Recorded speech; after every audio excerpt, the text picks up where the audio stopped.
നമ്മൾ അസുഖം വരുമ്പോൾ കഴിക്കുന്ന ഒരു ചെറിയ ടാബ്ലറ്റിന് പിന്നിൽ വർഷങ്ങളോളമുള്ള അധ്വാനമുണ്ടെന്നുള്ളത് നിങ്ങൾക്കറിയാമോ? ഒരു കെമിക്കൽ എങ്ങനെയാണ് ജീവൻ രക്ഷാ മരുന്നായി മാറുന്നത്? ക്ലിനിക്കൽ ട്രയൽ എന്നാൽ എന്ത്? മരുന്ന് നിർമ്മാണത്തിലെ ഘട്ടങ്ങൾ ഏതൊക്കെയാണ്? ഇതേക്കുറിച്ചാണ് നമ്മൾ ഇന്ന് സംസാരിക്കുന്നത്. Welcome back to Signet Style House. എന്താണ് മരുന്ന്?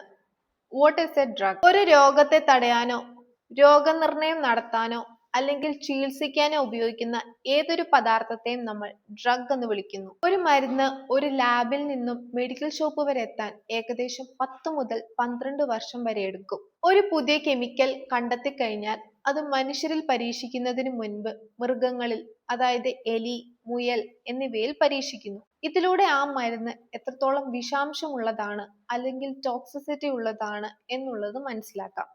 ഇതിനെ നമ്മൾ പ്രീ ക്ലിനിക്കൽ സ്റ്റഡി എന്ന് പറയും. പ്രീ ക്ലിനിക്കൽ സ്റ്റഡി വിജയിച്ചാൽ മനുഷ്യരിൽ പരീക്ഷിക്കാൻ അനുമതി തേടിക്കൊണ്ട് FDA പോലുള്ള റെഗുലേറ്ററി അതോറിറ്റികൾക്ക് അപേക്ഷ നൽകും. അടുത്ത ഘട്ടമാണ് ക്ലിനിക്കൽ ട്രയലുകൾ. മനുഷ്യരിൽ നടത്തുന്ന പരീക്ഷണങ്ങളെയാണ് ക്ലിനിക്കൽ ട്രയലുകൾ എന്ന് പറയുന്നത്.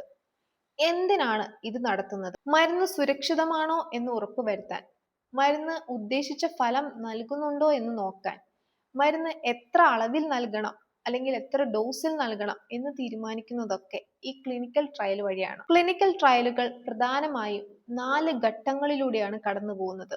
ആദ്യത്തെ ഫേസിൽ 20 മുതൽ 100 ഹെൽത്തി ആയിട്ടുള്ള ആളുകളെ തിരഞ്ഞെടുത്ത് മരുന്നിന്റെ സേഫ്റ്റി പരിശോധിക്കുന്നു. രണ്ടാമത്തെ ഫേസിൽ 100 മുതൽ 300 ഹെൽത്തി ആയിട്ടുള്ള പേഷ്യൻസിനെ തിരഞ്ഞെടുത്ത് മരുന്നിന്റെ എഫിക്കസി അല്ലെങ്കിൽ ഫലപ്രാപ്തി പരിശോധിക്കുന്നു. മൂന്നാമത്തെ ഫേസിൽ 1000 മുതൽ 3000 ആളുകളിൽ പരീക്ഷിക്കുന്നു.